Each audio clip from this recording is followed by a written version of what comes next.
Welcome back, Super Friends. We are here live. That's right now to see the Snyder Cut, the Justice League, the 4-hour version. I stayed up from 3 a.m. until 7 a.m. New York time to see this and review it for you guys. We're going to talk about the deleted scenes that were not included. We're going to talk about first the non-spoiler, and then we're going to go right to the spoiler. And I will give you a warning in advance, so don't worry.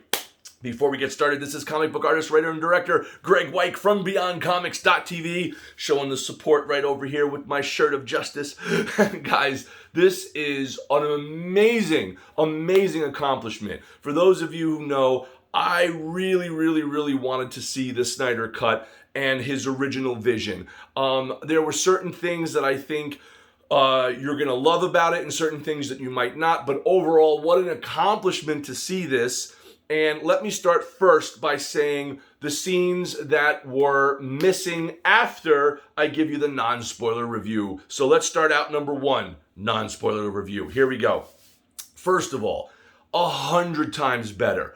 The characters, they built the full range of characters, which is what was missing from the original release. Everything was very rushed and cut together fast in the original release, which gave a lot of sacrifice to the character development of each of these new characters. And unlike the Marvel Universe that had the separate heroes having their own individual movies, they kind of just jumped right in to introducing a whole bunch of new characters in Justice League. So this 4-hour version finally gives you the opportunity to really get connected with those characters, and not in a long kind of talky expositional way too much, but more in non-stop action. These 4 hours rolled by in seconds. Like, I mean, seriously, it feels like the movie was 2 hours.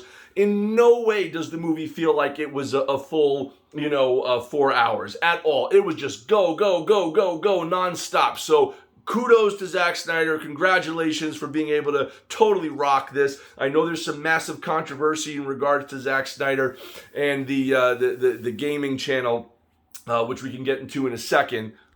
Just for those of you who don't know, they did like an interview on the Fandom Menace. You guys could YouTube it, and he just said he wanted to make it clear that he's not associated with that channel, with that gaming channel on YouTube, and that he doesn't support any kind of hate or things like that. And they got really mad at him, and they feel like, that because they raised money, for the suicide prevention cause, I think it was, that they felt he was like not supporting them, or that he was labeling their channel as racist or something horrible.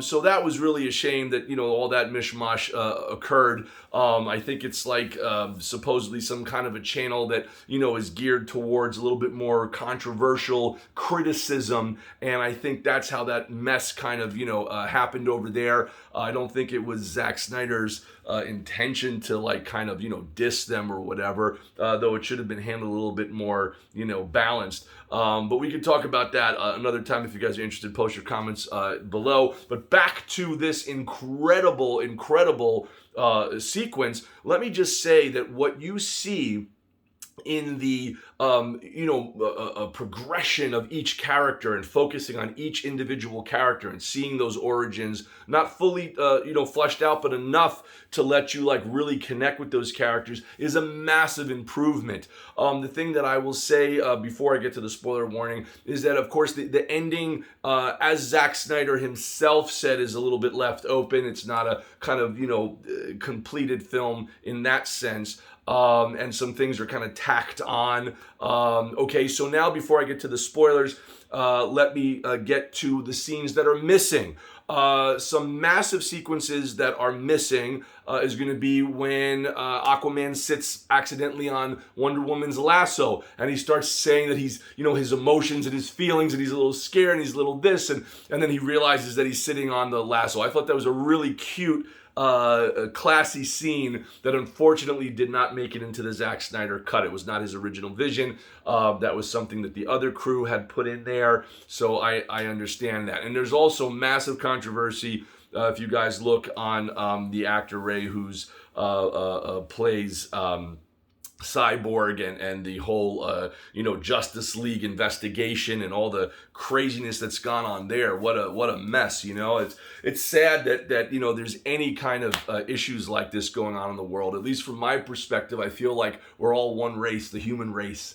We're all human beings. Who cares what we look like? We're all human. So let's come together and fight as a team for justice, as the movie, I think, kind of talks about. Anyway, back to the scenes that are missing. Another big scene that's missing is when Batman and Superman come together, and then Superman asks Batman, tell me, do you bleed? That kind of connect of the Batman v Superman or Batman versus Superman movie, connecting to the Justice League and him kind of throwing it back at him, which I thought was a very appropriate line and made a lot of sense to connect those films. So it's a shame that Zack deleted that. I thought it was a cool little thing to put in there. Another thing that was deleted is all of the music from Danny Elfman, who wrote the original theme to the 1989 Batman movie. That was snipped away as well. In that same fight sequence when Superman comes back kind of temporarily as a bad guy and he's fighting the other Justice League members, one of the problems is that they've cut those things. I mean, maybe it's not a problem. It depends on if you like that or not. But they cut those scenes out. The music, they take out the music. So there was a little hint in the original of the 1978 Superman theme, dun, dun, dun, dun, dun, dun, dun, dun, but then he changed it to dun, dun, dun. They kind of turn it like it's bad because Superman's bad. And then when Batman comes out, there's a moment in a different sequence where you hear the da da da da, that 89, Batman music from 1989. So that was deleted. Hans Zimmer, I think, redid the whole score, if I understood correctly. At least those things are out of it. Of course, the red has been taken out of the original movie, which I like. I did not like that red tint. I like this kind of blue, dark, murky tint. I think it fits the theme of the film a lot better. Of course, some of the big end sequences that were removed is Superman versus Flash. That's been deleted completely, and I loved seeing that in the theater as like a little nod. It's a great fun kind of, giving the fans what they want. That Flash versus Superman speed race. That's been deleted. That's not in here either. And finally, the other big thing that's missing, of course, is all the Superman. Now, this I'm going to say is a potential spoiler. So spoiler alert, spoiler alert. All of the sequences with Superman in the red and blue suit have been completely wiped out and redone. I loved seeing Superman in the red and blue and smiling and being a little bit more, hopeful Superman instead of mopey Superman who's always moping around and stuff. So it was cool to see him a little bit more heroic and inspirational. And I liked that element, which is now gone, right? They have a little bit of the smile in there, but it's not a lot. Also, when it comes to the black suit that you've seen advertised in the commercials, I thought he would wear the black suit as a symbol of him being bad until he becomes good, and then he returns to the red and blue suit when he's good. They did not do that. They completely abolished the red and blue suit completely in this movie. So that's the end of the main noticeable sequences that have been deleted. So now we're going to get to the spoiler review. Spoiler. Okay, guys. Wow. Let me start out with what I did not like and then what I loved, okay? We'll do it in reverse. So what I did not like is the end of the movie. The end of the movie really had, it didn't end. It just kind of kept going and going and going, and they had like multiple endings. They kind of tacked on the scene at the end. Again, spoiler alert, with the Joker in the nightmare sequence. And they're trying to tie that together, but it's tacked on at the end of the movie. It didn't go into the flow. And there was other areas of the movie that they could have included that, because there was a sequence when Cyborg, starts to kind of have a vision of what the future is when he's connecting with the Flash in the middle, toward the middle of the end of the film. And that would have been the best place to put that nightmare sequence and really flush it out. And then they were trying to have Flash kind of undo the destruction and death of Darkseid destroying everybody, but it wasn't clear. They didn't make that clear. You had to kind of really read into it to understand that he's trying to have Flash go back in time and undo this devastation. So you start to see Superman reform, Aquaman reform, Cyborg reform, etc., to try to save the day. So that was not executed clearly. You know what I'm saying? It was very lots of flashy lights, and we're going back in time. Now he's running in space. It wasn't clear. A major improvement was the Flash running. They completely redid his running sequences, and that was dope to see him run a little bit more stronger and not this kind of like, Jar Jar Binks hand motion. I understand that if you run that fast, that theoretically speaking, people think that you would, or scientists or physicists say that you would run as if you're walking in water, but it looked so gangly when he ran in the original movie, as where now he's running with power. There's like a speed and a kind of a grip and a force, and he's like kind of really moving well. So that was really cool. In this sequence behind me where you see the women singing, I thought that was a nice, poignant scene. Clearly she likes him, but I thought it went on a little bit long. But otherwise, the movie's going at rapid speed, and it's really great, and it's moving quickly. What I loved in this was the character development. I thought that was incredible. So character development. I thought that was a huge plus. Again, because they did not have the opportunity to release the Aquaman movie first, and to release the Wonder Woman movie first, and to release a Cyborg movie and a Flash movie. They kind of had to cram that in, and a Batman movie. They didn't even have a chance to do that. The only movie that they released first was Superman, Man of Steel, right? So that was the one that was really, there. And then they had Batman v Superman, which is kind of like somewhat of a cramming in Batman into a Superman kind of a fight sequence. All of that stuff was so rushed. And it's difficult to have enough character development where you look forward to the anticipation, or like the old burlesque dancers, they wouldn't just get naked. They would kind of do a dance to kind of entice you and kind of hypnotize you and reel you in. And movies kind of do that. So the Marvel movies did that by releasing separate films first and then having the Avengers come together, over a long period of time, many, many years. With DC, they were trying to catch up to Marvel, so they rushed it. And I love Marvel and DC. I love both of them. I do not have a side one over the other. I love them both.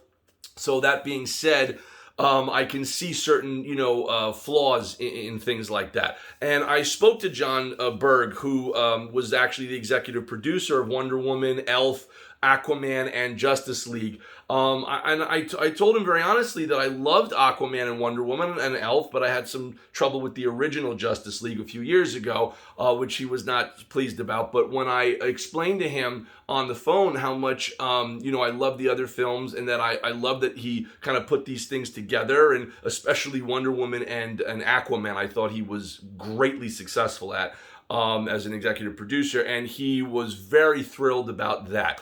So that was like our nice one conversation. We were talking about potentially, seeing what could be done with my stuff. But, again, he's been tied to Warner Brothers, and now he left Warner Brothers. There's a whole thing going on I can't really talk about. But, let's hope things go well. You know what I'm saying? So, I don't know all the ins and outs and details. It was one convo, but it was a good one. And that being said, back to the film, I think one of the major problems was, again, the way they tacked on these continual endings and then the epilogue. Great to see. They did not have Jared Leto as the Joker and Batman in the same shot. They were cut together in the same scene. So you see Batman and you see Joker, but you don't see them together. And it would have been really cool to see them together. I guess they shot their scenes completely separate is what I understand. But that being said, great to see them. Jared Leto did a great job as Joker. I don't think his Joker is my favorite. I love the Heath Ledger Joker. I think that is a masterful performance. And if some of you guys research it, you'll see that Heath Ledger was actually copying the voice and the mannerisms of this very famous musician from back in like the 1970s, 60s, 70s era. So I'll let you guys search it. I don't want to spoil it in case you guys want to kind of search it on your own. It's kind of cool though, but look into it, and just inspiration for Jared Leto's. Inspiration for the Joker, from Heath Ledger's Joker. And I love, the other Jokers as well, like Jack Nicholson, wait a minute, load at me, that whole kind of, nice outfit, man. That face, that was, what a great fun time that was. Anyway, back to this. I thought Ben Affleck was an incredible Batman. I was really surprised by his Batman performance. Very good. He lost a lot of weight at the end of the movie. You see that, but he looks great. But it was definitely, you could tell a lot of time had passed from, that. He's much, much thinner right now. And then also, let's talk about Martian Manhunter. That's the big, surprise character that they revealed in there. I thought that was a great surprise, great casting. I love that actor who played him. I thought it was fantastic to see him back from Man of Steel, now returning to this as Martian Manhunter. Awesome casting. I thought it didn't make much sense that he didn't help the League. He didn't help Justice League during this horrendous, cataclysmic attack. So it was weird that he showed up and then he's like, hey, but I'm not going to help. Like, what? And then at the end of the movie, he's like, hey, but I'll help you next time. Like, what was that, It was kind of a forced ending, and he's like, they call me Martian Manhunter. Who can call you that? Like, we just met you for the first time. So again, it's another rush sequence, but it was still great casting, and I loved seeing Martian Manhunter. The nostalgia of, the character coming to life on the big screen is really cool. So guys, post your comments below. Let me know what you think as well about that. I love the Wonder Woman sequence here, that they extended her fight and her action. Awesome. My God, what an awesome sequence to see the fleshed out characters. Much more of Wonder Woman, much more of Flash and him saving Iris West, and, seeing that connection and the way he kind of, touches her slowly as he sits her down. There was a real nice emotional vibe there. A little creepy that he's touching her hair before he gets to know her, but okay, I'm seeing the film here for what it is. Really, really loved Cyborg's origin. I mean, this movie finally acknowledged and gave respect to Cyborg and the actor who played him, and that's what should have been in the original. It made me love the character and connect to him more. The actor who played his father, who was also in the Terminator 2 movie, amazing guy. I met him. He happened to lived like nearby where I live as well, in Manhattan here in New York City, and it was just awesome to see him. But just to see him on the big screen, awesome. To see Wonder Woman in all her glory, awesome. Just to see the fleshed out characters of Lois Lane and Clark Kent's mother, fantastic. To be able to really connect finally with Aquaman and see his build up a little bit more, to see the build up, again, I go back to Flash, really fleshing his character out. Great, but Cyborg really stole the show with this. I've always loved Cyborg. I had my little superpowers Cyborg action figure back in the day, and I hope Hot Toys uncancels the Cyborg 1/6 scale action figure, because I have all of the Justice League figures from Hot Toys except for Cyborg, because they stupidly canceled it. What the hell is that about? Who was behind that? That was not a cool move. Bring back Cyborg, guys. You made the prototype. Release it. We'll all get Cyborg. We love that figure. So by all means, check it out. I did get the 13-inch Cyborg figure, which I customized, and it fits perfectly with the Hot Toys line of action figures. If you guys check my other videos, you can see it there. Now going back to some of the incredible buildup of even Batman, his character, his fight sequences when he comes out and kicks and fights and really does his Batman magic. It was great to see him in action and do what he does. So I think I've covered all the bases here, guys. I love the film. It flew real fast. It was a quick watch. The 4 hours flew by like no time at all. It was great, and I love what Zack's vision really was and what came to be. And thanks to the fans, to you guys, and to all of us, fans who really made this stuff come to life, because we spoke about how much we wanted to see the Snyder Cut. The only other time this was done before is in the original Richard Donner cut of Superman 2. If you haven't seen it, check it out, because there's two different versions of Superman 2. Richard Lester, who took over and ended up releasing theatrically the Superman 2 movie back in I think it was 81, or 80, 81, something like that, Superman 2 with Christopher Reeve. But they finally, about 10 years ago, released, actually it was more like maybe 13 years ago, they released the Richard Donner cut version of Superman 2 and how he originally envisioned it. He was the guy who directed Superman 1 in 1978 with Christopher Reeve and Margot Kidder as Lois Lane. Christopher Reeve is the original Superman from the 70s movies. And it was spectacular to see that. Some of the effects were not finished, but it was incredible to see his original vision. So that's the first time that fans demanded it. I think Cape Wonder really helped with that. Thank you, Cape Wonder. It was great to see that. And then sure enough, what do you got? Bingo, bango, boom, the Snyder Cut. So that's the second time that fans have come through with getting a superhero DC character brought to the original vision of the director to the I guess the small screen because of the pandemic and things like that. But what a terrific accomplishment. So guys, post your comments below. Let me know if you agree or disagree with what I thought and what I said.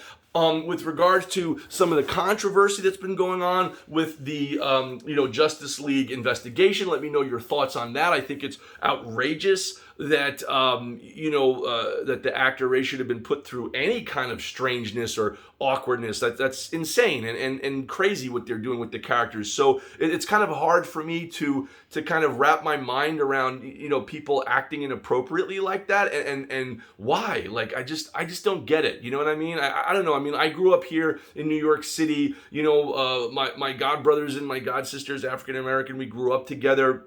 Maybe I just have a very, a kind of eclectic view of the world, and I really see human beings as human beings. When you wake up, you don't know what you look like. You're just alive. That's all you know. So why don't we just kind of stop all this distraction and BS crap and just help each other as human beings in the planet and come together and make a better world for each other. Let's all just help each other. That's my 2 cents. Okay, guys? It's much more complex than I have time to get into in this video, but let me know if you'd like to hear my thoughts about it or whatever. Post your comments below. If you want me to shut up, tell me, but it doesn't matter because I'm still going to talk. Anyway, it was nice to have you guys watch this video. Thanks if you've stuck through this long. Please make sure to follow and subscribe. Check out some of my other videos. And as they say in comic books, to be continued. This is comic book artist, writer, and director Graig Weich from BeyondComics.tv. As they say in comics, to be continued, as I just said. Peace.